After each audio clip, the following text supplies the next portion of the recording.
Welcome to my kitchen. I have an extra special and extra easy dessert to share with you today. We're always looking for something different that tastes delicious, isn't too high in calories, and yet satisfies our sweet tooth. Well, I've got to tell you, this is it. It's my coconut panna cotta with triple berry sauce. It's absolutely delicious, extremely light, and makes the perfect ending to a special meal. Historically, panna cotta is an Italian dessert and literally means cooked cream. It was made by simmering together milk or cream, sugar, and gelatin. It's thought to have originated in the mountains of northern Italy and was eaten plain or with fruit or hazelnuts.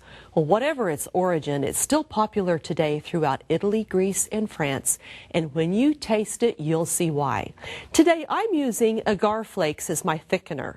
As a great substitute for gelatin, agar is derived from seaweed and makes a superior gelling agent. Since it's composed of about 80% fiber, it's a great addition to a healthy diet.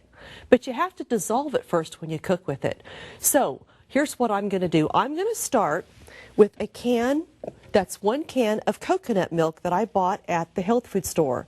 Remember to get organic whenever possible. And I'm just going to pour that into my blender. The reason I'm doing this in a blender to start with is because of those agar flakes. Then I'm going to use 1 1/4 cups vanilla rice milk. You can also use plain soy milk, plain regular milk, or the vanilla types, whichever you prefer. It doesn't really matter. Next, we're just going to add some natural vanilla. You can see in my vanilla the little specks. I love this type of extract because it still has the vanilla bean in it. So we're going to put in a teaspoon of that. And now our agar flakes. Look how interesting they are. We'll just put those in there. Now at home, I would let that sit about 10 minutes just to sort of dissolve. But here we'll just go ahead and get on with breaking it up. And then I'll put it lid on tight. You know what they say, we don't want this all over the set here. And then we're just going to whirl that, so hang with me. This is going to be really noisy for about 10-15 seconds.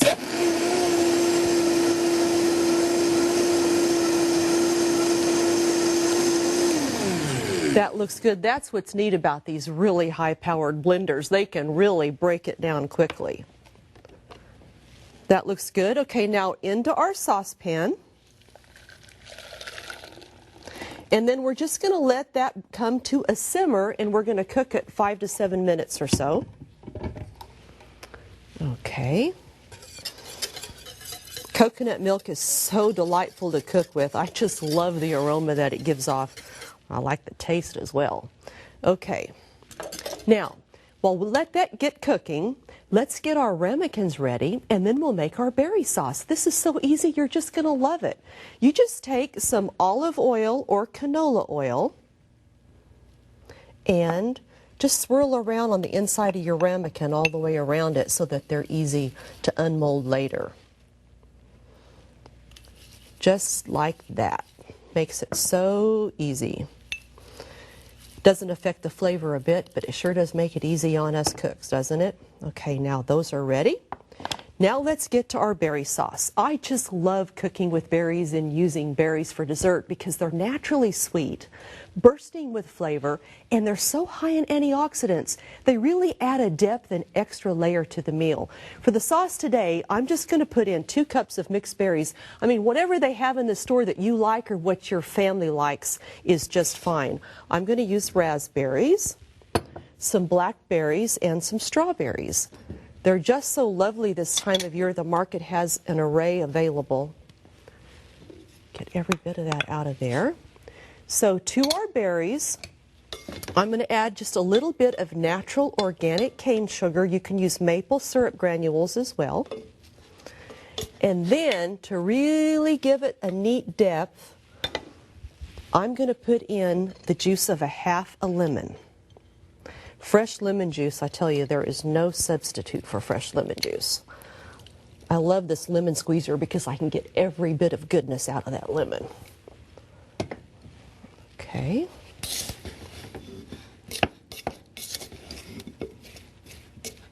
All right. Now, I'm going to let that simmer down and then check on my panna cotta. And we'll go over here and stir that up a little bit. And I'm just going to blend in a little bit of natural cane sugar. And we'll let that cook down. This is so good. Now, at home, I would let this cook about 5 to 6 minutes. You really don't have to cook it very long. It's basically just getting it hot and letting it bring it together, and then it's ready. So to show you, I'm going to show you how we get it in there, ready to put in the refrigerator, and then we'll serve up one that I have made. It is so good. All right, let's take this, and I'll pour it into a large measuring device like this one. It makes it easy to pour. And then we'll just put that into these ramekins, and they're ready to put in the refrigerator. It's that easy. I'll usually put these on like a large baking sheet or a cookie sheet into the refrigerator so it's easy to handle and they don't spill and get on other items in the refrigerator, especially if I'm making them for a large crowd. That's all there is to it. You just put them in like this, put them in the refrigerator, and that's it. Well, let's finish up with our berry sauce, okay? This is great. Oh, you can see them already cooking down. It's about ready. It doesn't take long. You're basically just heating them together.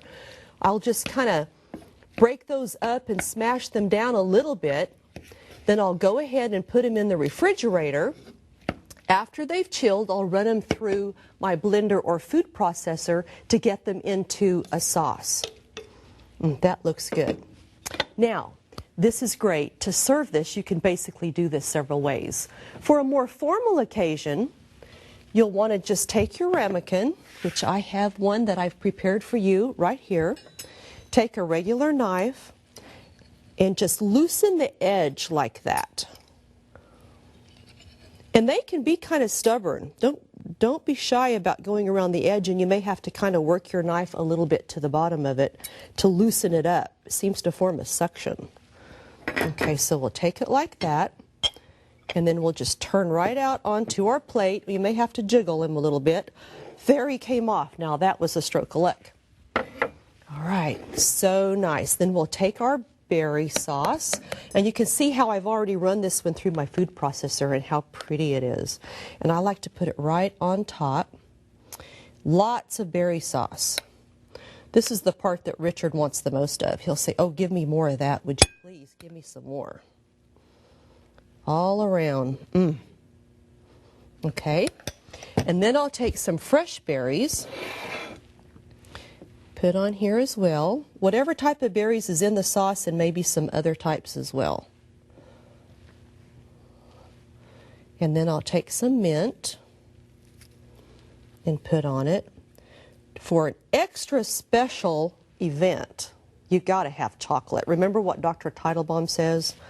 You can't have any sugar except for chocolate. I think those are magic words. And once he said I could have chocolate, I was like, okay, we have to get that back in our diet, Richard. Just a little bit, please.